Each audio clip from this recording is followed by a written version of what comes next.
السلام علیکم ورحمۃ اللہ وبرکاتہ نحمدہ ونصلی علی رسولہ الکریم اما بعد فاعوذ باللہ السمیع العلیم من الشیطان الرجیم بسم اللہ الرحمن الرحیم رب اشرح لی صدری ویسر لی امری واحلل عقدۃ من لسانی یفقہوا قولی واجعل لی وزیرا من اہلی اللہم فقہنا فی الدین اللہم الہمنا رشدی واعذنا من شر نفسی اللہم انفعنا بما علمتنا وعلمنا ما ينفعنا وزدنا علما آمین یا رب العالمین سبحانک لا علم لنا الا ما علمتنا انک انت العلیم الحکیم۔ سورۃ العادیات کو ڈسکس کریں گے آج۔ سورۃ العادیات کے بارے میں بھی یہ اختلاف رائے پایا جاتا ہے کہ یہ مکی صورت ہے یا مدنی صورت۔ البتہ مضمون کے اعتبار سے بیشتر علماء نے اس کو مکی صورت ہی قرار دیا ہے، اور وہ بھی مکہ کے ابتدائی دور میں نازل شدہ صورت، کیونکہ اس کا جو موضوع ہے، ڈسکشن ہے، وہ انظار آخرت پر ہوگی۔ اور اس میں ٹوٹل 11 آیات ہیں جن کا آغاز قسموں سے ہوتا ہے۔ اس صورت کے موضوع کو پہلے ڈسکس کر لیتے ہیں۔ اس میں بیسیکلی انسان کے آخرت سے غافل ہونے کے بعد وہ کس طرح کی اخلاقی پستیوں میں گر جاتا ہے، اس پر بات ہوگی۔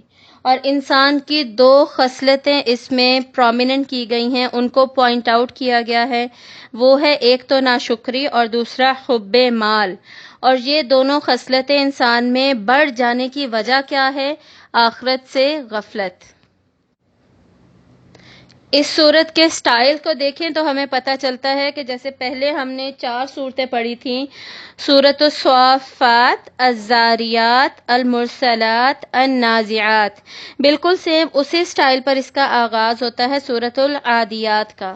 اور جیسے ان صورتوں میں بھی جو قسمیں کھائی گئی تھیں سٹارٹ میں، ان سب میں صفات بیان کی گئی تھی، موصوف کو مینشن نہیں کیا گیا، بلکہ کریکٹرسٹکس اینڈ ایٹریبیوٹس آف موصوف بیان کی گئی تھی۔ سیم یہی سٹائل اس صورت میں ہے کہ پہلی جو 5 آیات ہیں اس میں کریکٹرسٹکس، صفات بیان کی گئی ہیں۔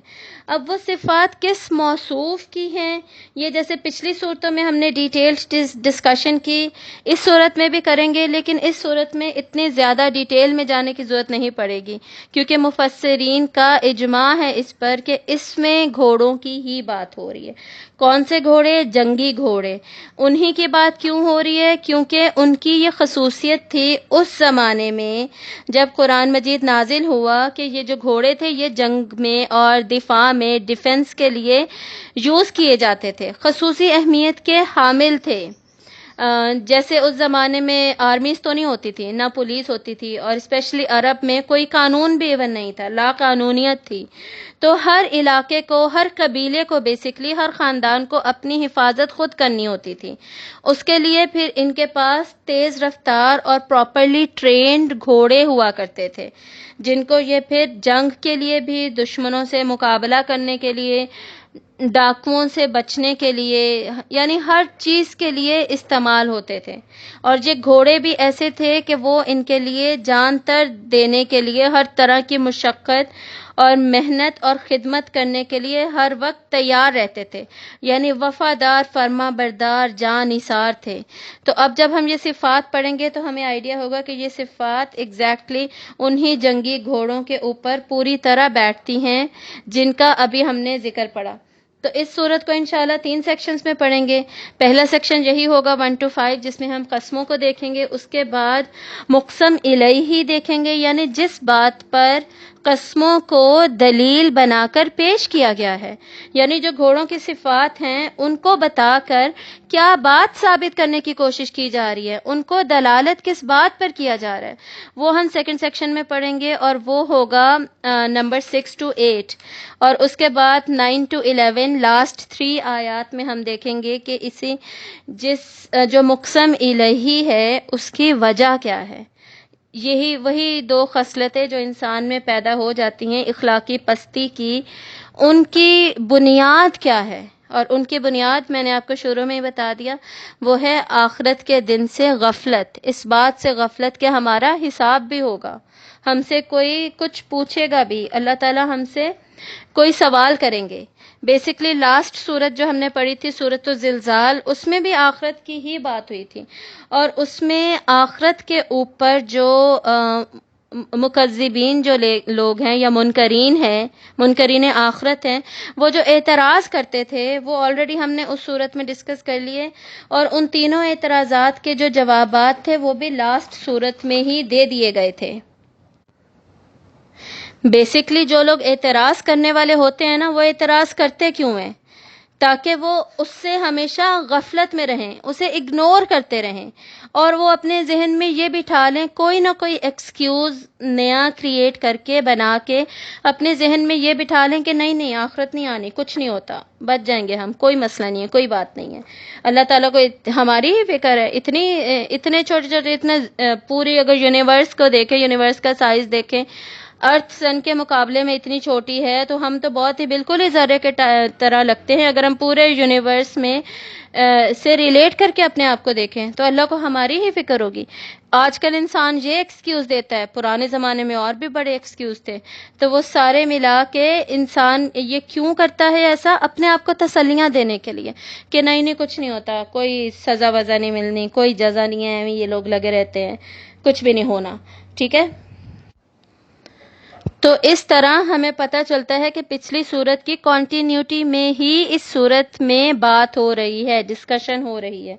دوسرا، لاسٹ صورت میں نے پوائنٹ آؤٹ آلریڈی کیا تھا کہ خیر کا ورڈ پیچھے بھی یوز ہوا تھا اور اس صورت میں بھی یوز ہوا ہے۔ پیچھے ہماری نیکیوں اور بھلائیوں کے لیے یوز ہوا تھا، اور اس صورت میں خیر کا ورڈ مال کے لیے یوز ہوگا، جو کہ نئی بات نہیں ہے۔ قرآن مجید میں پہلے بھی خیر مال کے لیے یوز ہوا ہے سورۃ البقرہ میں، اور اس کے علاوہ خیر کی ڈیفینیشن میں نے لاسٹ ٹائم آپ کو بتائی تھی۔ خیر کہتے ہیں معروفاً، یعنی عرف میں کوئی بھی چیز جو کہ بھلائی کے طور پہ مشہور ہو چکی ہو، تو مال بھی ایک بھلائی کی طرح لیا جاتا ہے اس کے نفع بخش ہونے کی وجہ سے۔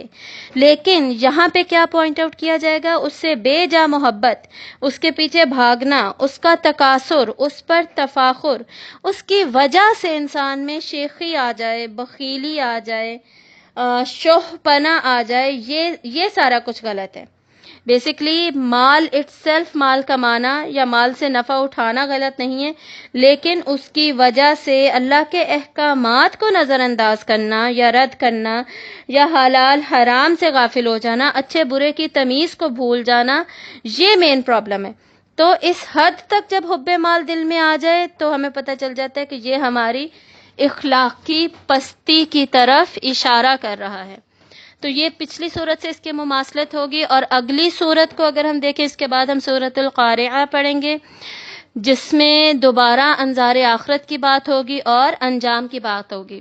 اور صرف اتنا ہی نہیں، سورۃ الزلزال میں ہم نے یہ بھی دیکھا تھا کہ سارے کے سارے اعمال سامنے آ جائیں گے، چاہے وہ ذرے کے برابر نیکی ہو اور ذرے کے برابر برائی ہو، وہ سامنے آ جائے گی۔ اور اس صورت میں سورۃ العادیات میں اس سے بھی اگلے سٹیپ کی بات ہے، اس سے بھی آپ سمجھے ایڈوانس لیول کی بات ہے، اور وہ کیا ہے کہ یہ تو ٹینجیبل چیزیں تھی نا، جو ہماری ڈیڈز ہیں، ایکشنز ہیں، وہ ٹینجیبل ہیں، وہ فزیکلی ان سین ہیں، غیب میں ہیں، اس وقت غیب میں ہوں گے نا، لیکن وہ ٹینجیبل کر کے ہمارے سامنے دکھا دیے جائیں گے۔ اس صورت میں بات ہو رہی ہے انٹینجیبل چیزوں کی، یعنی وہ چیزیں جو ہمیں نظر نہیں آتی، اور نظر تو وہ بھی نہیں آئیں گی اس دن، ڈیڈز اللہ تعالیٰ ہمیں دکھائیں گے، لیکن یہاں پر انٹینجیبل چیزیں مطلب وہ باطنی چیزیں، یعنی ہماری نیتیں، ہمارے ارادے، ہمارے خیالات، یہ سارا کچھ، اور ہر کام کرنے کے پیچھے جو موٹیو ہوتا ہے، محرکات ہوتے ہیں، وہ سب جو غیب میں رکھا ہوا ہے ہم نے، ہمارے دلوں میں چھپی ہوئی جو باتیں ہیں، وہ سب بھی نکال کر باہر کر دی جائیں گی۔ تو پچھلی صورت میں کیا تھا؟ قبروں سے جو فزیکل سٹف تھا وہ سب، اور ہماری ڈیڈز اینڈ ایکشنز، ہمارے اعمال، وہ نکال کے باہر ہمیں دکھا دیے جائیں گے، ہمارے اعمال نامے بیسکلی اوپن کر دیے جائیں گے وزن کے لیے۔ اور اس صورت میں اعمال کی بھی بات ہے، اور ساتھ ہی ان کی نیت، ارادے اور محرکات، ان سب کی بھی بات ہے۔ تو ہم نے حدیث تو یہ سنی ہوئی ہے، آپ صلی اللہ علیہ وآلہ وسلم نے فرمایا، جو صحیح بخاری کی پہلی حدیث ہے اور بہت ساری کتب کی پہلی حدیث ہے، احادیث کی کتب کی، کہ انما الاعمال بالنیات، اعمال کی بنیاد یقیناً نیتوں پر ہے۔ تو دنیا میں جتنے ایگزامز ہوتے ہیں، جتنے ٹیسٹ ہوتے ہیں، ایویلیویشنز ہوتی ہیں، اسیسمنٹس ہوتی ہیں، وہ سب کس بیسس پر ہوتی ہیں؟ صرف اور صرف ہمارے ڈیڈز کی بیسس پر، ہماری پرفارمنس کی بیسس پر، کہ اس بندے نے کام کیسا کیا ہے یا اس نے ایگزام میں پرفارم کیسا کیا ہے۔ لیکن آخرت میں کیا ہوگا؟ اعمال پلس نیتیں دونوں دکھائی بھی جائیں گی اور دونوں ٹٹولی بھی جائیں گی، اور دونوں کی بیسس پر بھی جزا اور سزا کا فیصلہ ہوگا۔ صرف اعمال ہی نہیں، نیتیں بھی دیکھی جائیں گی اور نیتوں کو بھی اسی طرح ایویلویٹ کیا جائے گا۔ تو یہ جو حدیث ہے انما الاعمال بالنیات، یہ بھی اس صورت کے ساتھ بہت زیادہ ریلیٹ کرتی ہے۔ اور سورۃ الزلزال پڑھتے وقت اینڈ میں ایک بات مجھے اور آپ کو بتانی تھی جو کہ اس وقت سکپ ہو گئی، لیکن ابھی بات ہو رہی ہے تو میں ریپیٹ کر دیتی ہوں، یہاں پر ڈسکس کر لیتے ہیں کہ سورۃ الزلزال کی جو لاسٹ 2 آیات تھی، نمبر 7 اور نمبر 8، اس میں دیکھیں خیر یراہ کی پہلے بات ہے، خیر کی بات پہلے ہے، اور آخری آیت میں شر کی بات ہے، شر یراہ۔ اور علماء کرام نے اس کے بارے میں لکھا ہے کہ اللہ تعالیٰ نے یہاں پر خیر کو مقدم رکھا ہے شر کے اوپر، اپنی رحمت کے اظہار کے لیے، اپنے کرم کے اظہار کے لیے، اپنی رحم دلی کے اظہار کے لیے۔ تو اللہ تعالیٰ نے رحمت کی وجہ سے خیر کو ان 2 آیات میں مقدم رکھا۔ اور یہ میں بات جہاں پہ کیوں بتانا ضروری سمجھ رہی ہوں، کیونکہ بہت سارے لوگوں کو یہ صورت یاد ہے، اور جن کو نہیں یاد وہ ڈیفینیٹلی اسے حفظ کرنے کی کوشش کریں گے، اور چھوٹی صورتیں ہمیں حفظ کرنی چاہیے اور آنی چاہیے۔ تو پھر یہ پوائنٹ اگر وہ ذہن میں رکھیں گے کہ خیر کیوں مقدم ہے، اللہ تعالیٰ کی رحمت کا تقاضا ہے یہ کہ خیر مقدم رہے، تو اس کی بیسس پہ انہیں ہمیشہ یاد رہے گا کہ پہلے خیرین یرا آتا ہے اور اگلی آیت میں شرین یرا۔ تو چلیں اب آغاز کرتے ہیں سورت کا۔ بسم اللہ الرحمن الرحیم۔ والعادیات ضبحا، قسم ہے دوڑنے والوں کی ہانپتے ہوئے۔ اب آپ دیکھیں گے یہاں پر صفات بار بار آتی رہیں گی، ڈفرینٹ کریکٹرسٹکس آئیں گی، اور اس سے ہم کیا کر رہے ہیں، سمجھ رہے ہیں کہ کس موصوف کی بات ہو رہی ہے، وہ کون ہے جس کی کہ یہ صفات، یہ کریکٹرسٹکس، یہ ایٹریبیوٹس بتائے جا رہے ہیں۔ تو عادیات کہتے ہیں دوڑنے والوں کو۔ اب دوڑتے کون ہیں؟ جنگی گھوڑے۔ اس کے بعد جو ضبحا کا ورڈ ہے نا، ضبحن، یہ اس خاص آواز کے نکالنے کو کہتے ہیں جو کہ گھوڑے ہانپتے ہوئے اپنے نتنوں سے نکالتے ہیں۔ فالموریات قدحا، پھر چنگاری نکالنے والوں کی سم مار کر۔ موریات کے معنی ہیں کسی چیز سے آگ کو نکالنا، اور جو قدحا ہے اینڈ میں، تو قدحن کے معنی ہوتے ہیں ضرب لگانا، ٹھوکر لگانا، یا ایک چیز کو دوسرے سے ٹکرانا، یعنی گھوڑوں کی سرگرمی اور ان کے اس طرح تیز دوڑنے کی طرف اشارہ ہوتا ہے کہ ایسے معلوم ہوتا ہے کہ ان کی جو سم ہے، یعنی ان کے جو پیروں کے نیچے وہ جو لگے ہوئے ہوتے ہیں، ان کی ٹھوکر سے چنگاریاں نکل رہی ہیں۔ بیسکلی جسے ہم ہارس ہوف بھی کہتے ہیں، جو پاؤں کے اوپر فٹ ہوتا ہے، ان کے پیر جس طریقے کے ڈیزائنڈ ہوتے ہیں، تو وہ جب مارتے ہیں اس کی ٹھوکر زمین پہ لگتی ہے تو اس سے ایسے محسوس ہوتا ہے جیسے چنگاریاں نکل رہی ہوں، ایسی سپیڈ ہوتی ہے ان کی۔ فالمغیرات صبحا، پھر حملہ کرنے والوں کی صبح سویرے، یعنی وہ حملہ کب کرتے ہیں؟ دشمنوں پر اور حریفوں پر صبح سویرے شب خون مارتے ہیں۔ اور عرب میں حریفوں پر جو غارت گری کا سب سے موزوں وقت ہوتا تھا نا، وہ بھی صبح کا ہی سمجھا جاتا تھا۔ فَأَثَرْنَ بِهِ نَقْعًا، پھر وہ اڑاتے ہیں اس کے ساتھ غبار کو۔ اثارہ کا جو ورڈ ہے اس کے معنی ہیں اٹھانے اور ابھارنے کے، اور نقعن کے معنی ہیں گرد و غبار۔ یعنی جب حملہ کرتے ہیں تو اپنے مقصد کو حاصل کرنے کے لیے اتنی زیادہ سرگرمی ہوتی ہے ان کے اندر، اتنی زیادہ مشقت سے وہ اپنا کام کرتے ہیں کہ ایسا محسوس ہوتا ہے ہر طرف گرد و غبار کا ایک طوفان اٹھا ہوا ہے۔ فَوَسَطْنَ بِهِ جَمْعًا، پھر وہ درمیان میں گھس جاتے ہیں اس کے ساتھ جماعت میں، یعنی وہ اسی آندھی اور طوفان کی سی تیزی کے ساتھ دشمن کے ایک پورے غول کے اندر گھس جاتے ہیں۔ دشمنوں کی جو فوجیں ہیں، گروہ کھڑے ہیں، لشکر ہیں، ان کے اندر گھس جاتے ہیں اور اس کے نیزوں اور تلواروں کی ذرا بھی پرواہ نہیں کرتے۔ انہیں اپنی جانوں سے زیادہ اپنے مالکوں کا مقصد عزیز ہوتا ہے اور اس کی خاطر وہ ہر طرح کے خطرے سے بے خوف ہو کر اقدام کرتے ہیں، اور ان کے شایان شان بھی یہی ہے۔ مطلب یہ جو ساری صفات بتائی گئی ہیں نا، یہی ان کے شایان شان ہے۔ کیوں؟ کیونکہ یہ جنگی گھوڑے ہیں، اور کیونکہ انہوں نے اپنا ایک مقصد پورا کرنا ہے۔ کون سا مقصد؟ وہ جو ان کے اونرز نے انہیں دیا ہے، وہ مقصد جس کے لیے ان کے اونرز نے انہیں ٹرین کیا ہے، ان کو تیار کیا ہے۔ تو صرف صفات ہی نہیں، ایک پورا کا پورا سین بھی ان تمام آیات میں پورٹرے کیا گیا ہے، پورا نقشہ کھینچا گیا ہے جس میں دکھایا گیا ہے کہ گھوڑے کس طریقے سے پوری طرح تیار ہوتے ہیں ایک مقصد کو حاصل کرنے کے لیے، اور کس طرح وفاداری دکھاتے ہیں اپنے مالک کو کہ ذرہ برابر بھی سستی نہیں دکھاتے، کمی نہیں ہوتی ان کے اٹیک میں، ان کے حملے میں، پیچھے کو نہیں ہٹنا چاہتے کبھی بھی، بلکہ جان نثاری کے ساتھ فرما برداری دکھاتے ہیں۔ اور ان کا یہ جو ہانپنا تھا اور غبار اڑانا تھا، یہ سب ہمیں بتاتا ہے کہ کتنی سخت خدمات اور مشقت کے کاموں میں یہ لگ جاتے ہیں، بس تل جاتے ہیں، فکر نہیں کرتے، پھر اپنے مالک کی اطاعت سے غافل ہوتے ہی نہیں ہیں، بلکہ مالک کی رضا جوئی کے لیے، اس کی خوشی کے لیے جان تک دینے کے لیے تیار ہو جاتے ہیں، اور اپنے مالک کی ناراضگی سے بچتے ہیں۔ انہیں پتہ ہے کہ اگر ہم مالک کی خوشی کے لیے کیوں کام کر رہے ہیں، کیونکہ انہیں پتہ ہے کہ اگر نہیں کریں گے تو مالک ناخوش ہوگا، مالک ناراض ہوگا، تو وہ اس کام کے لیے پوری طرح جٹ جاتے ہیں، یہاں تک کہ آگے دشمن کھڑا ہو اور اس کے نیزے ہوں، تلواریں ہوں، اس تک کی پرواہ نہیں کرتے، اور اپنی جان سے زیادہ اپنے مالک کا جو بھی مقصد ہے، جو پرپز ہے، جو ٹارگٹ ہے وہ اچیو کرنا چاہ رہے ہیں، اس میں بے خوف ہو کر، خطرہ مول لے کر اسے پورا کرانے میں بھرپور مدد کرتے ہیں، پارٹ بن جاتے ہیں اس کا۔ اور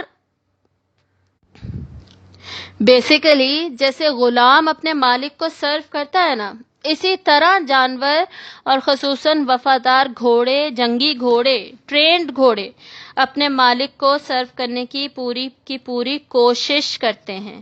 اب یہ ساری گھوڑے کی صفات جو میں نے اس پورے سین سے جو ہم نے اخذ کی، ان کی خوبیاں، یہ سب ہمیں کیوں بتائی جا رہی ہیں؟ اگلے سیکشن میں اگلا ہی پوائنٹ پروو کرنے کے لیے، اس پر دلیل بنانے کے لیے۔ اور اگلی آیت کیا ہے؟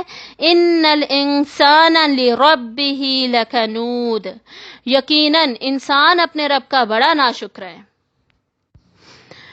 مطلب یہ کہ گھوڑا جو ہے اس کو تو انسان نے پیدا تو نہیں کیا نا، خالق بھی نہیں ہے انسان اس کا، صرف اس کا مالک ہے، اس کو کھانا پینا دیتا ہے، اس کی ضرورتوں کا خیال رکھتا ہے، بیمار ہو تو اس کی کیور کے لیے بندوبست کر دیتا ہے، دوائی وغیرہ کا، اس کا خیال رکھتا ہے، اس کو ٹرین کرتا ہے۔ پھر بھی گھوڑا اس کا اتنا شکر گزار ہے، اپنے مالک کا اتنا قدردان ہے کہ اس کے لیے اپنی جان تک دینے کے لیے تیار ہے۔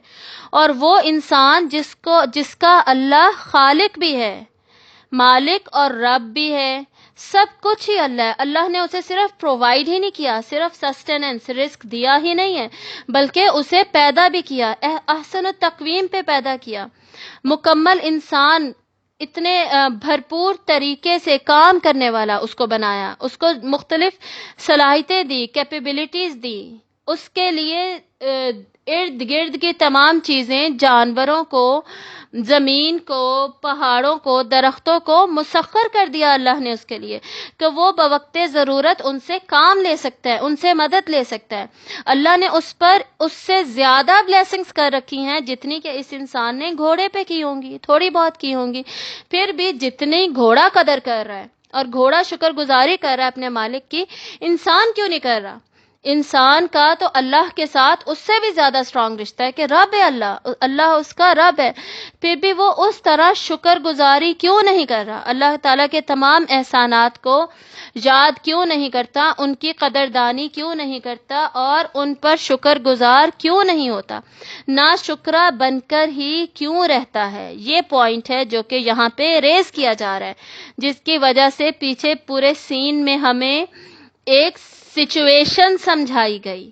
اور قنوت کا جو بیسکلی ورڈ ہے قنوت، اس کا مطلب کیا ہوتا ہے؟ اس کا لفظی مطلب ہے وہ شخص جو کہ مصیبتوں کو بیسکلی یاد رکھے گا، مصیبتوں کو یاد رکھنا اور احسانات کو بھول جانا، یعنی مصیبتوں کو جو یاد رکھے گا اس کے نتیجے میں وہ ہر وقت شکایتیں کرتا رہے گا، اور جو احسانات کو یاد رکھے گا بلکہ احسانات کو بھول جائے گا وہ ناشکری کرتا رہے گا۔ ٹھیک ہے نا؟ یہ ہر وقت اس انسان کی سچویشن کی بات ہو رہی ہے۔ ایک انسان ہے جو ہر وقت ایسی سچویشن میں ہے کہ وہ مصیبتوں کو تو یاد رکھتا ہے، اللہ کے احسانات نعمتیں بھول جاتا ہے۔ جیسے آپ نے ارد گرد کچھ لوگ دیکھے ہوں گے جن پہ تھوڑی سی مصیبت آئے بس روتے ہی رہتے ہیں، اسی کا ہی ہر وقت ذکر کرتے رہتے ہیں، ہائے ہمارے ساتھ یہ ہو گیا، ہائے ہمارے ساتھ وہ ہو گیا۔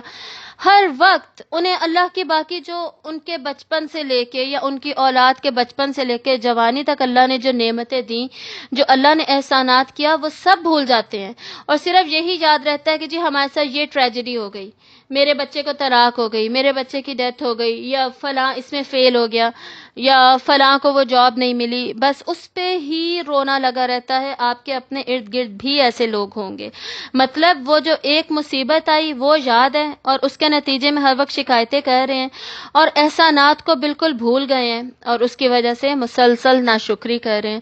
تو یہ ایٹیچیوڈ ہے، یہ اخلاقی پستی ہے جس کا بیان جہاں پہ ہو رہا ہے۔ بیسکلی جو شکریہ، گریٹفلنس اور ان گریٹفلنس جو ہے، ناشکرا پن، یہ دونوں بیسکلی فیلنگز ہیں، جذبات ہیں، اور یہ دل کے جذبات ہیں، دل سے ان کا اظہار ہوتا ہے۔ جب ہم کسی کی قدر کرتے ہیں، کسی کا دل سے محسوس کرتے ہیں کہ اس نے مجھ پر احسان کیا ہے، تو دل سے شکریہ نکلتا ہے، اس کے لیے دل سے الفاظ نکلتے ہیں، دل سے احسانات کی تعریف نکلتی ہے۔ اور اللہ کا شکر ہم کیسے ادا کرتے ہیں؟ اللہ کی حمد بیان کر کے، الحمدللہ کہہ کے۔ اسی طرح جب انسان میں ناشکری ہوتی ہے تو یہ بھی اس کے دل کے جذبات کا ہی اظہار ہے، اس کے جو نیگیٹو ایٹیٹیوڈ جو اس کے ظاہر پہ نظر آئے گا وہ اس کے باطن کی جو فیلنگز ہیں اسی کو وہ پورٹرے کر رہا ہوتا ہے۔ اور اللہ تعالیٰ نے بار بار انسان کو قرآن مجید میں شکر گزار بننے کا حکم دیا ہے۔ سورۃ الاعراف میں اللہ تعالیٰ فرماتے ہیں 144 آیت میں وَقُم مِّنَ الشَّاکِرِین، اور شکر کرنے والوں میں سے ہو جاؤ۔ اور سورۃ البقرہ 152 آیت میں اللہ تعالیٰ کہتے ہیں فَاذْکُرُونِی أَذْکُرْکُم، بس تم مجھے یاد کرو میں تمہیں یاد رکھوں گا، وَاشْکُرُوا لِی وَلَا تَکْفُرُونَ، اور میرا شکر ادا کرو اور میری ناشکری نہ کرو۔ اور اللہ تعالیٰ فرماتے ہیں سورہ لقمان میں نمبر 12 آیت میں وَلَقَدْ آتَيْنَا لُقْمَانَ الْحِکْمَةَ أَنِ اشْکُرْ لِلَّهِ وَمَن يَشْکُرْ فَإِنَّمَا يَشْکُرُ لِنَفْسِهِ وَمَن كَفَرَ فَإِنَّ اللَّهَ غَنِيٌّ حَمِیدٌ۔ اور یقیناً ہم نے لقمان کو حکمت عطا کی تھی کہ اللہ کا شکر گزار ہو۔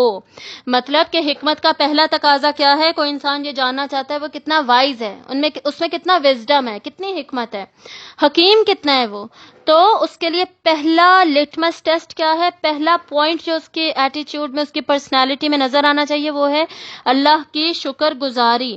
اور جو کوئی شکر کرے گا تو بے شک وہ اپنے ہی لیے شکر کرے گا، یعنی اس کو فائدہ تو اس کو اپنے آپ کو ہے، اللہ کو ہمارے کسی عمل کی ضرورت نہیں ہے، ہم اپنا ہی فائدہ کر رہے ہوتے ہیں۔ اور جو کوئی کفر کرے گا تو بے شک اللہ بے نیاز ہے، تعریف والا ہے۔ مطلب اگر کوئی ناشکری بھی کرتا ہے تو اللہ کو اس کی پرواہ تھوڑی ہے، اللہ تو اپنے آپ ہی تعریف والا ہے، اللہ کی تو ساری کی ساری ہی تعریف ہے، کوئی کرے نہ کرے، لیکن اگر تم کر لیتے ہو شکر تو اس کا تمہیں بہت زیادہ فائدہ ہونے والا ہے۔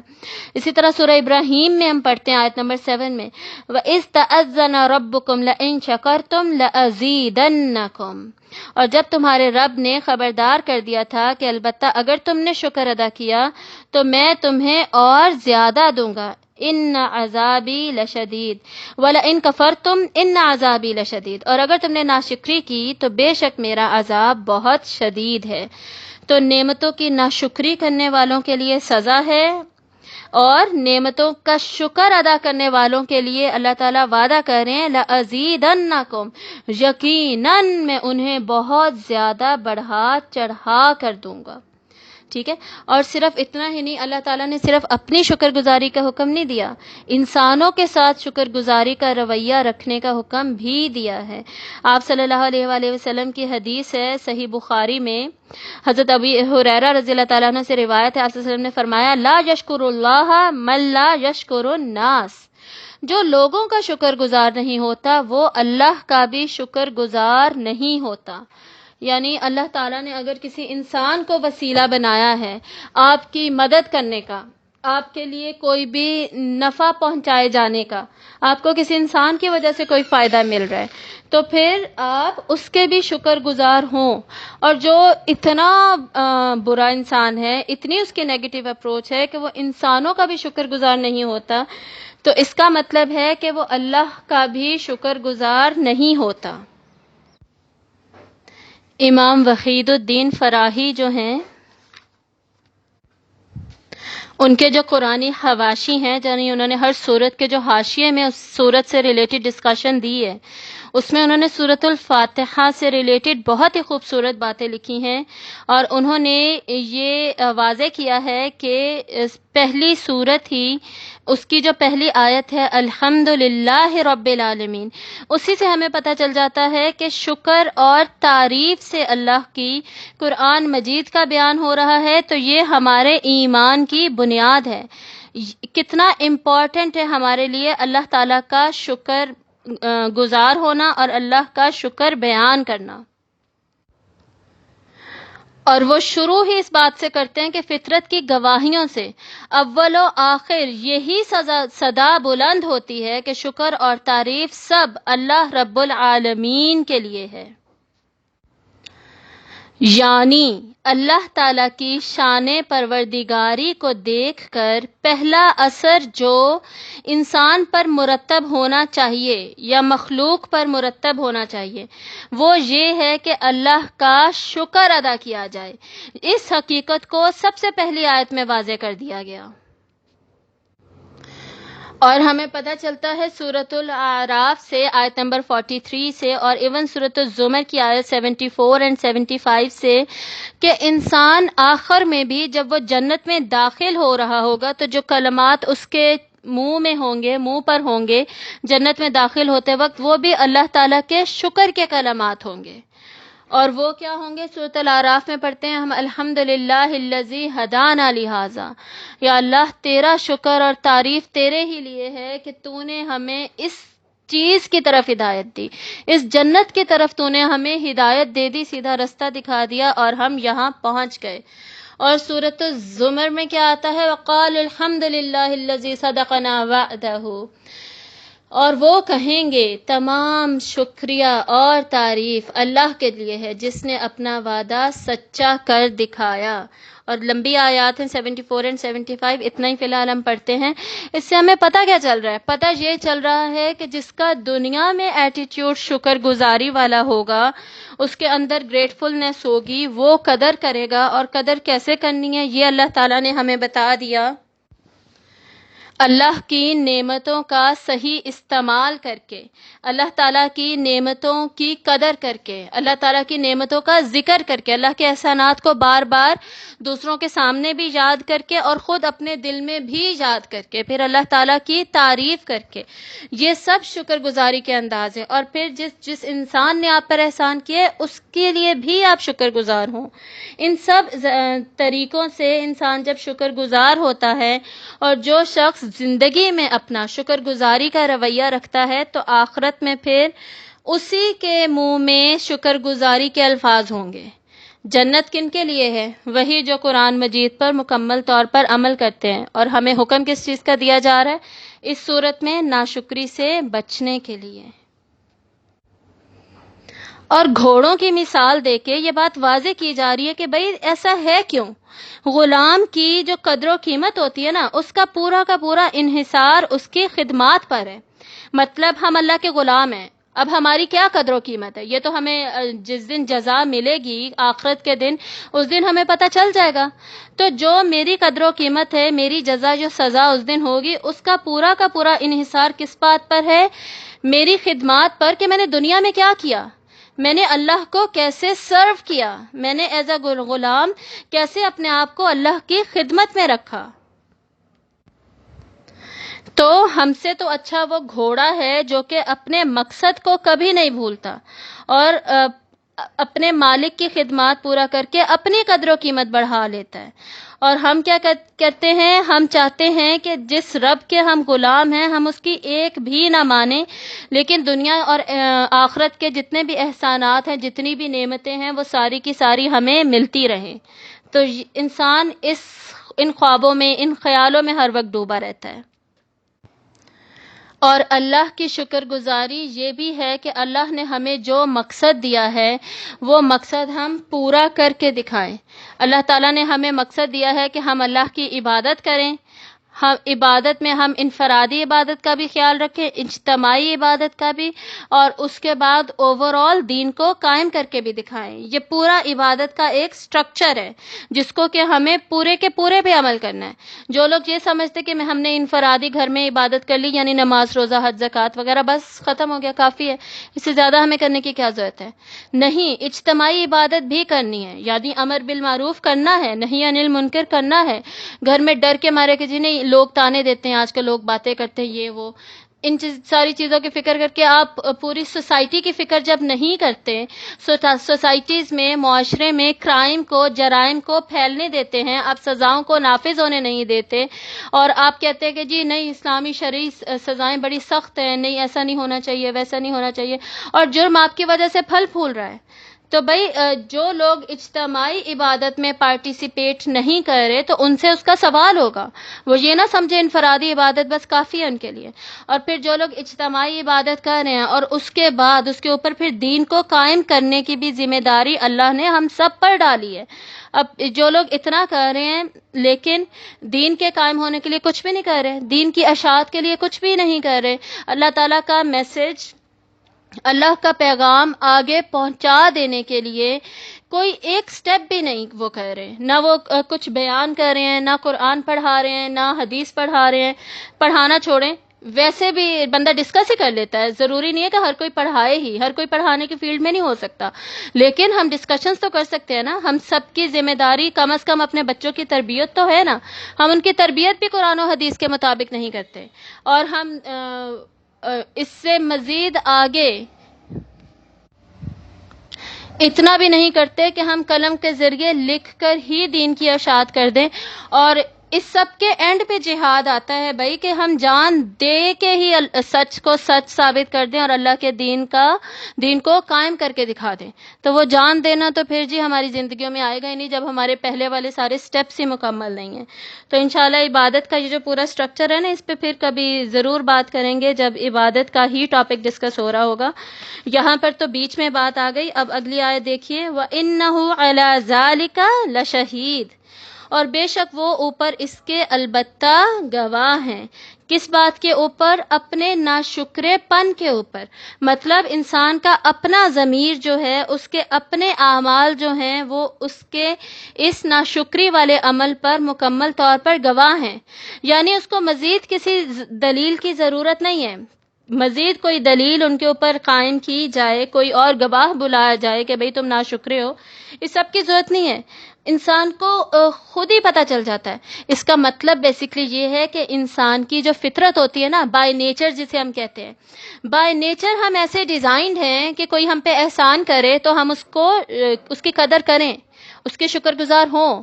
ایون نان مسلمس بھی آپ کو پتہ ہے ان کو بھی ان کے ساتھ بھی کوئی نیکی کرے وہ بھی آگے سے تھینک یو بول دیتے ہیں. مطلب یہ صرف اسلام کی تعلیم نہیں ہے، یہ بائی نیچر انسان کے اندر، یہ نیچر میں یہ چیز رکھ دی گئی ہے. اس کی فطرت کا یہ تقاضا ہے کہ احسان کرنے والے کا شکر ادا کرے. نان مسلمس بھی کو چھوڑیں، ان کی تو اگزامپل ہم نے پڑھ لی، جانوروں تک میں یہ چیز ہے. جانوروں پر بھی کوئی احسان کرے تو وہ بھی شکر گزاری میں کوئی نہ کوئی کام ضرور کرتے ہیں.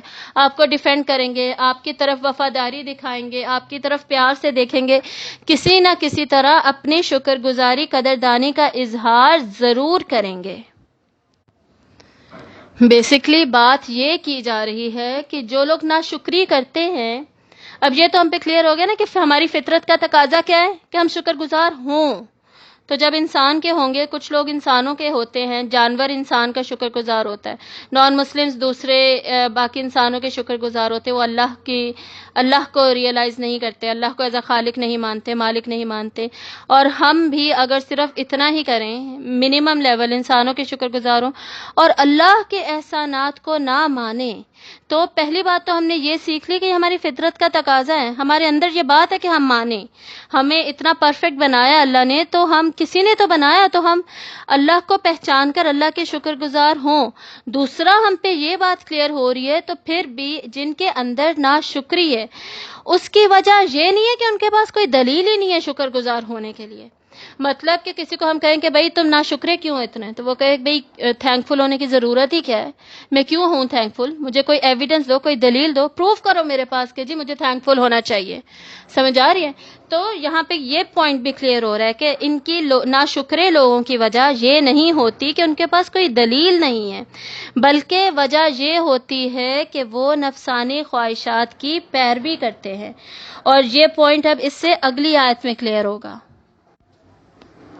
وَإِنَّهُ لِحُبِّ الْخَيْرِ لَشَدِيدٌ، اور بے شک وہ مال کی محبت میں یقیناً بہت شدید ہے.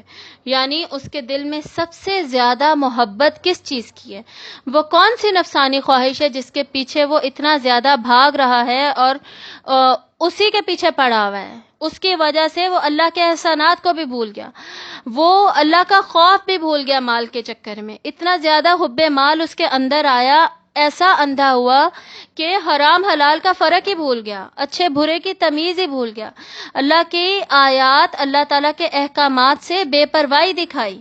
اور محبت مال کی اتنی بڑی کہ اس کے اندر بخل آ گیا، کنجوسی آ گئی، مزید شیخیاں بگاڑنا آ گیا، اس کے اندر تکاثر آ گیا. مطلب مال کی کثرت پہ فخر کرنا، مال کی کثرت کو ہر وقت بیان کرتے رہنا، اور پھر تفاخر بھی آ گیا. تکاثر میں یہ بھی آتا ہے کہ مال کو جمع کرتے رہنا، وہ مال کو جمع بھی کرنے لگ گیا، پھر وہ مال کی کثرت پر فخر بھی کرنے لگ گیا. بیسیکلی ایک صرف جو زر پرستی ہے نا، مال کی محبت ہے، حب مال ہے، اس کو اللہ تعالیٰ نے بہت بڑی آزمائش کہا اور بہت بڑا فتنہ کہا، جس کی وجہ سے ہم نے ابھی دیکھا کہ یہ اتنی زیادہ بیماریاں انسان کے اندر پیدا ہو جاتی ہیں، اس کے دل کے اندر اسپریچول ڈیزیزز پیدا ہوتے ہیں، روحانی طور پر وہ بیمار ہو جاتا ہے. اور اسی مال و دولت کی وجہ سے پھر انسان اللہ تعالیٰ کی بندگی کے اظہار کے لیے اس نے جو حقوق و فرائض کو پورا کرنا تھا اس سے بے پرواہ ہو جاتا ہے، کیونکہ اس نے اب پیسہ ہی اتنا زیادہ کمانا ہے، ٹائم ہی نہیں ہے بھائی اس کے پاس وہ کچھ اور کرے، وہ کچھ عبادات کریں، یا پوری دنیا ورلڈ ٹور پہ نکلے ہوئے، ٹریولنگ چل رہی ہے اور فکر ہی نہیں ہے کہ عمرہ بھی کر لیں اور حج بھی کر لیں. یا لوگ یوزلی عمرہ اور حج کے لیے ایک دفعہ جاتے ہیں اور ٹرکی جی بار بار جا رہے ہیں، 10,000 بار جا رہے ہیں، بزنس ٹرپس پر نکلے ہی جا رہے ہیں. یہ پیسہ کمانے کے پیچھے اندھا دھند انسان پاگل ہو جائے، اس کی محبت میں انتہائی شدت اختیار کر لے. یہ بات ہو رہی ہے یہاں پر. اور اتنا پیسہ کمانا تو چھوڑیں، کچھ لوگ نہیں بھی زیادہ کماتے ہوں گے لیکن اس کے پیچھے ضرور بھاگتے ہیں. تو اتنا زیادہ پیسے کے پیچھے بھاگنا کہ پیسے کا غلام بن جانا، اور جو پیسے کا غلام بن جائے گا وہ پھر اللہ کا غلام کیسے بنے گا؟ وہ اللہ کے احکامات کی تو پھر فکر نہیں کرے گا، وہ اللہ کی غلامی میں سے اپنے آپ کو نکال لے گا. یعنی اللہ کے احسانات بھول گئے اور پیسے کی وجہ سے جو نعمت مل رہی تھی وہ یاد ہے، جیسے پیسہ سارا کچھ کر رہا ہے. جیسے اور انسان کرتا کیا ہے، پیسے کو بھی اپنے ساتھ جوڑنے لگتا ہے، یہ میری محنت کی وجہ سے، یہ میرا کمال ہے۔ جیسے سورۃ القصص میں آتا ہے آیت نمبر 68 میں، انما اوتیتہ علی علم عندی، یہ تو مجھے، یعنی یہ جو دولت ہے میرے پاس، یہ تو مجھے اس علم کی بدولت ملا ہے جو میرے اپنے پاس ہے۔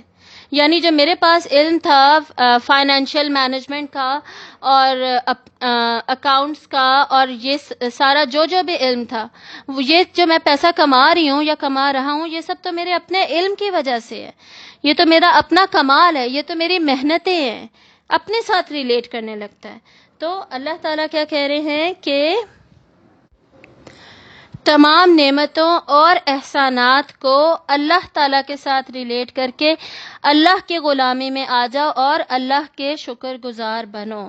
زر پرستی کو، پیسے کی محبت کو اپنے دل سے نکال لو۔ تو یہاں سے ہمیں پتہ کیا چلا کہ یہ جو زر پرستی ہے، پیسے کی بے جا محبت ہے، یہ ناشکرے پن کی، انسان کے ناشکرے پن کی بہت بڑی مثال ہے۔ انسان اللہ کی حمد بھول جاتا ہے، اپنے آپ کو سراہنے لگتا ہے۔ انسان اللہ پر توکل بھی بھول جاتا ہے اور اپنی قابلیت اور اپنی محنت پر توکل کرنے لگتا ہے۔ انسان اللہ کے حقوق ادا کرنا بھی بھول جاتا ہے اور صرف اپنے آپ پہ خرچ کرنے لگتا ہے، یہ برانڈز اور یہ جوتے اور یہ گھر، یہ پلاٹس، یہ ٹریولنگ، یہی سارا کچھ چل رہا ہوتا ہے۔ اور انسان اللہ کا ولی نہیں بنتا، شیطان کا ولی بننے لگتا ہے۔ قرآن مجید میں ہم پڑھتے ہیں، اللہ تعالیٰ کہتے ہیں کہ جو بخیل ہے، کنجوس ہے، وہ شیطان کا بھائی ہے، تو اس کو شیطانی کاموں میں وہ لگ جاتا ہے پھر۔ اور لاسٹلی اللہ کی حدود کی پرواہ نہیں کرتا، حلال و حرام، نیکی بدی، سب کی فکر، سب کی تمیز چھوڑ دیتا ہے۔ جو انسان پیسے کے پیچھے بھاگتا ہے، وہ پھر کس طریقے سے کما رہا ہے یا کس چیز پر خرچ کر رہا ہے، اس کی پھر وہ پرواہ نہیں کرتا۔ تو اس لیول کی جو حب مال انسان کے اندر پیدا ہو جاتا ہے، اس کی یہاں پر نفی کی جا رہی ہے۔ اور قرآن کے میں بہت سارے جگہوں سے ہمیں پتہ چلتا ہے، بہت سارے مقامات سے بیسکلی، کہ محبت کا اصل حقدار کون ہے۔ محبت کی اصل حقدار صرف اور صرف وہ ذات ہے جو انسان کی خالق و مالک ہے، اور جس کے فضل سے انسان کو وہ سب کچھ ملتا ہے جو اس دنیا میں وہ پاتا ہے اور جو آخرت میں بھی وہ پائے گا۔ اسی لیے سورۃ البقرہ میں اللہ تعالیٰ بیان کرتے ہیں کہ جب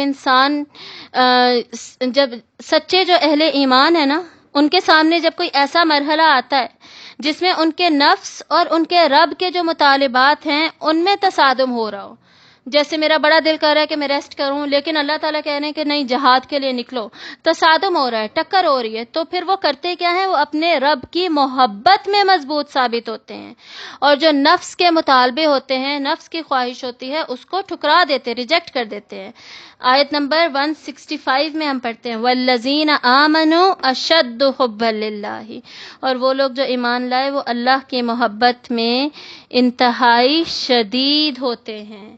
تو شدید مال کی محبت میں نہیں ہونا، مال صرف ضرورت کی حد تک اس کو سمجھنا ہے، دل نہیں لگانا بیسکلی مال سے۔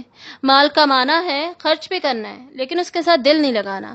دل کس کے ساتھ لگانا ہے؟ دل صرف اور صرف اللہ کی یاد کے ساتھ لگانا ہے۔ اب آخری سیکشن میں اسی انسان کو تنبیہ کی جا رہی ہے، یعنی وارن کیا جا رہا ہے، خبردار کیا جا رہا ہے۔ کس انسان کو؟ وہ جو ناشکرا تھا اور اس کے اندر مال کی محبت بہت زیادہ شدید تھی، تو اس کو کیا کہا جا رہا ہے؟ افلا یعلم اذا بعثر ما فی القبور، کیا بھلا نہیں وہ جانتا جب نکال لیا جائے گا جو کچھ قبروں میں ہے۔